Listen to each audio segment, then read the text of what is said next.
All right, so check this out. On these Chevy trucks, oil leak. Let me show you real quick. Look at that, dripping on the floor. Coming from right there by the bell housing between the engine and transmission. Normally that's your rear main seal, we would like to call it. It's leaking.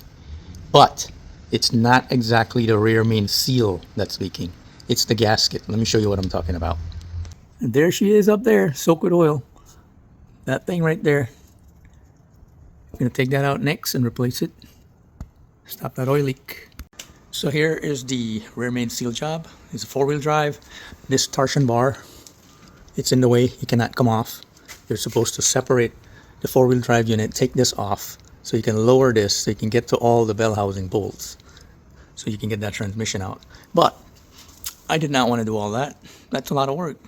So what did I do? I just make enough room right here, so my hand can get in here. And once I have enough room so my hand can get in here, I'll get the job done. This is the hard way I chose. Because on these old trucks, I don't want to take off too much stuff and end up in all kinds of problems.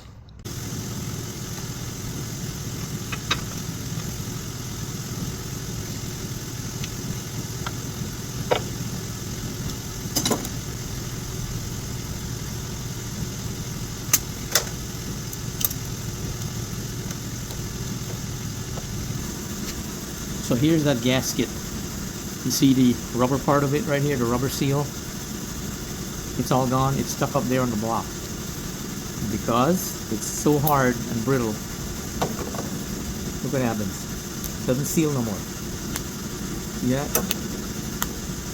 It's not supposed to break like that. It's supposed to be a rubber seal. It just breaks.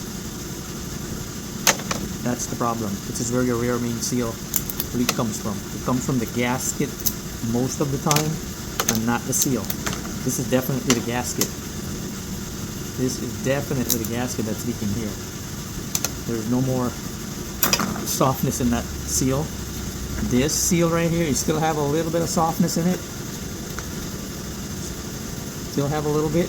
So this might not be leaking yet, but sooner or later this will start leaking too. This guy right here. Here's the part number if you need it.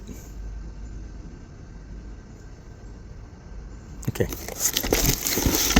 Let's take a look in this box here. I usually buy the ones from the dealer when I'm doing this job because you got to pull the transmission on it.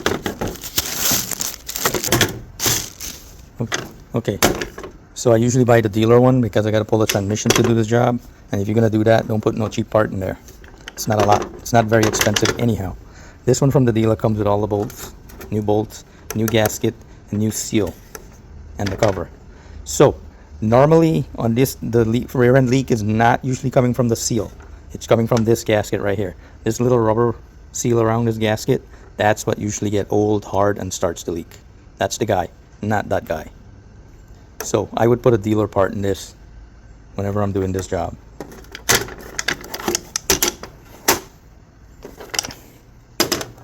If you don't want to change the cover and you just want to change that gasket and the seal, you can also do that. But I usually buy this as an assembly because it's not very expensive, right from the dealer, and just put it in. That way it will last a lot longer than the aftermarket ones. So if you didn't know, now you know. Okay, so here's that new assembly, new gasket, new seal. It has a plastic disc here that helps you to install the cover on the crankshaft without damaging the seal. I think only the dealer might have that on there. I'm not sure about aftermarket. I also put a bead of RTV, oil resistance RTV, for the oil pan gasket to reseal that area, so we don't have a leak right next to the seal. And then you'll think that this same leak. Sometimes the customer will be like, sometimes customers see that and be like, but it's leaking the same place. So it wasn't the seal. It was the oil pan gasket, and you charged me to replace that cover. See? Sometimes you just got to do them all. And don't leave one out. So that will help to reseal the oil pan gasket.